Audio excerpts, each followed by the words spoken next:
This is the story of a man named Stanley. Stanley worked for a company in a big building where he was employee number 427.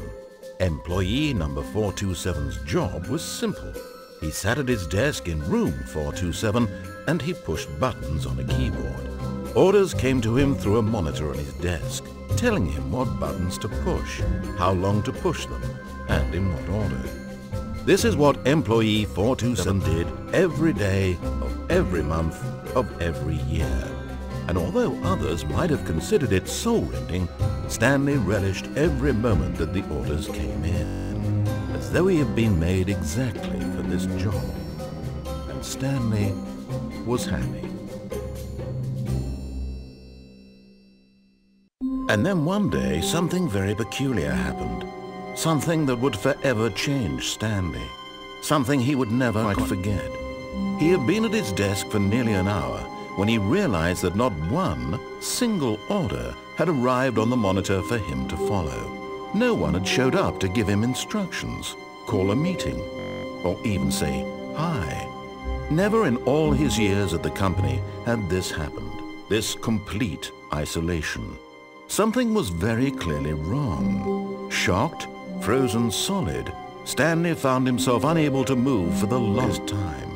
But as he came to his wits and regained his senses, he got up from his desk and stepped out of his office.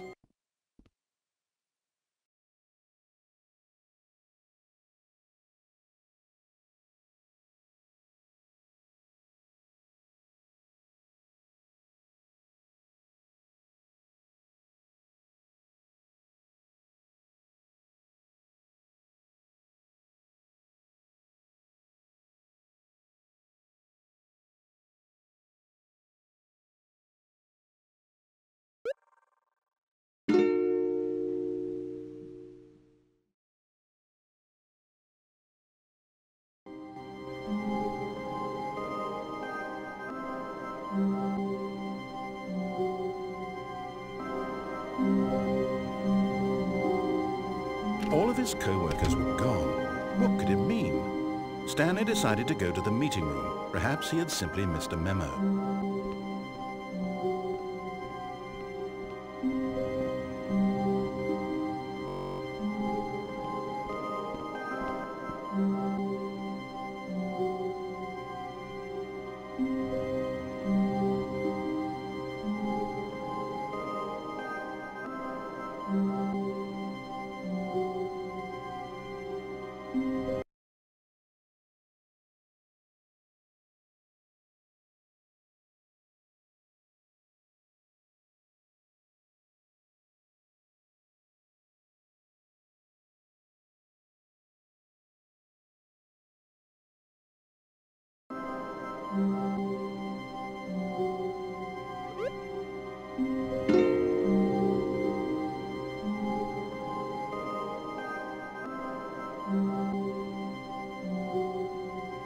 When Stanley came to a set of two open doors, he entered the door on his left.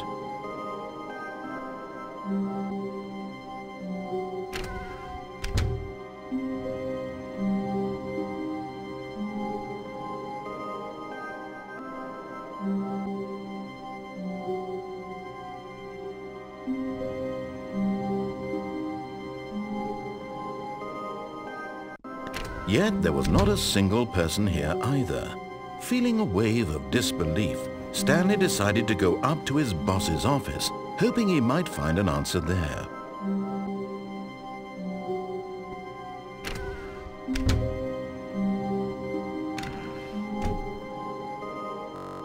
Stanley stepped into the broom closet, but there was nothing here, so he turned around and got back on track.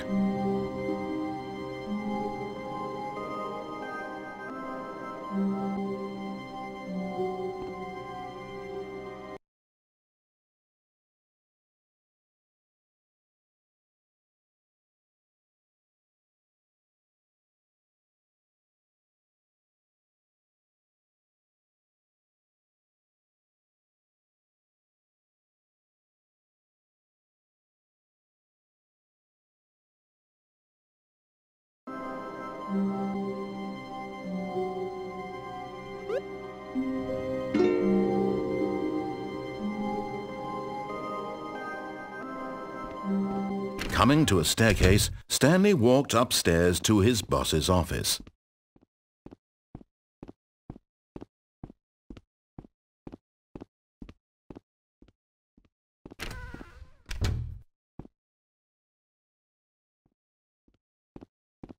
Stepping into his manager's office, Stanley was once again stunned to discover not an indication of any human life. Shocked, unraveled, Stanley wondered in disbelief who orchestrated this. What dark secret was being held from him? What he could not have known was that the keypad behind the boss's desk guarded the terrible truth that his boss had been keeping from him. And so the boss had assigned it an extra secret PIN number. 2845. But of course, Stanley couldn't possibly have known this.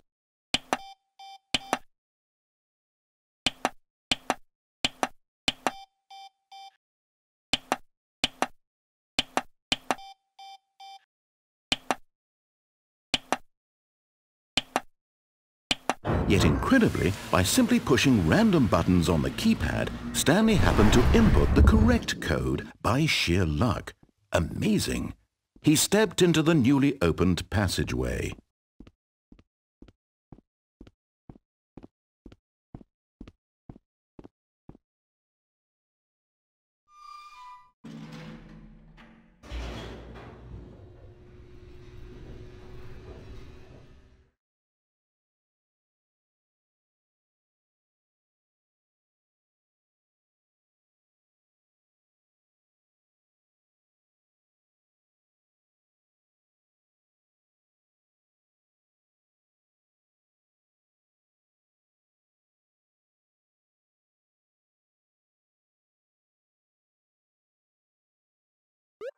Descending deeper into the building, Stanley realized he felt a bit peculiar.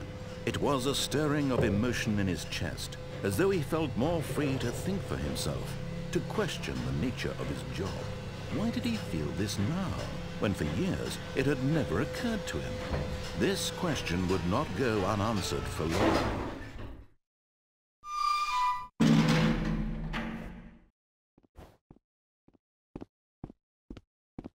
Stanley walked straight ahead through the large door that read Mind Control Facility.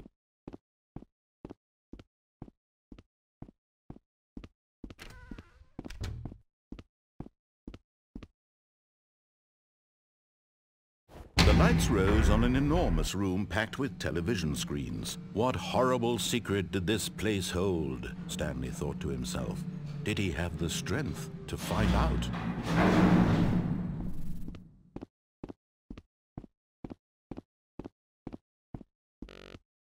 Now the monitors jumped to life, their true nature revealed.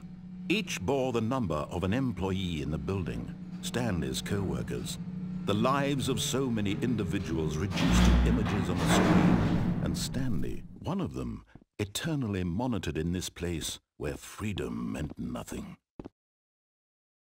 This mind control facility, it was too horrible to believe. It couldn't be true. Had Stanley really been under someone's control all this time? Was this the only reason he was happy with his boring job? That his emotions had been manipulated to accept it blindly? No, he refused to believe it. He couldn't accept it. His own life in someone else's control? Never! It was unthinkable. Wasn't it? Was it even possible? Had he truly spent his entire life utterly blind to the world?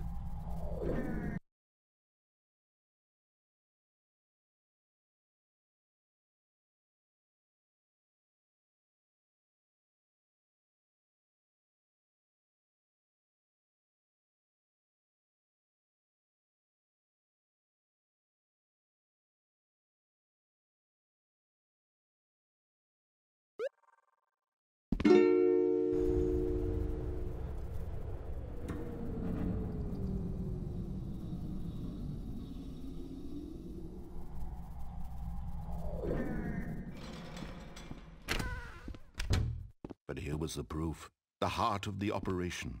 Controls labeled with emotions, happy or sad or content, walking, eating, working, all of it monitored and commanded from this very place. And as the cold reality of his past began to sink in, Stanley decided that this machinery would never again exert its terrible power over another human life, for he would dismantle the controls once and for all.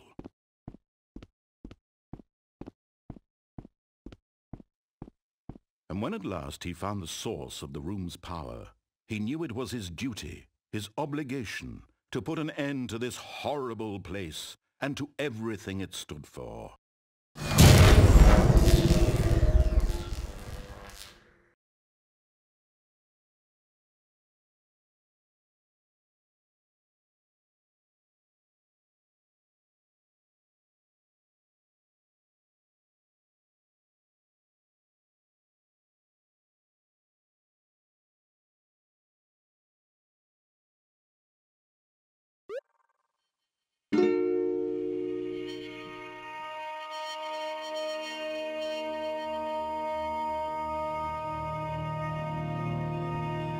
Blackness and a rising chill of uncertainty. Was it over? Yes! He had won! He had defeated the machine, unshackled himself from someone else's command. Freedom was mere moments away. And yet, even as the immense door slowly opened, Stanley reflected on how many puzzles still lay unsolved. Where had his co-workers gone? How had he been freed from the machine's grasp? What other mysteries did this strange building hold? But as sunlight streamed into the chamber, he realized none of this mattered to him, for it was not knowledge or even power that he had been seeking, but happiness. Perhaps his goal had not been to understand, but to let go. No longer would anyone tell him where to go, what to do, or how to feel. Whatever life he lives, it will be his. And that was all he needed to know. It was perhaps the only thing worth knowing. Stanley stepped through the open door.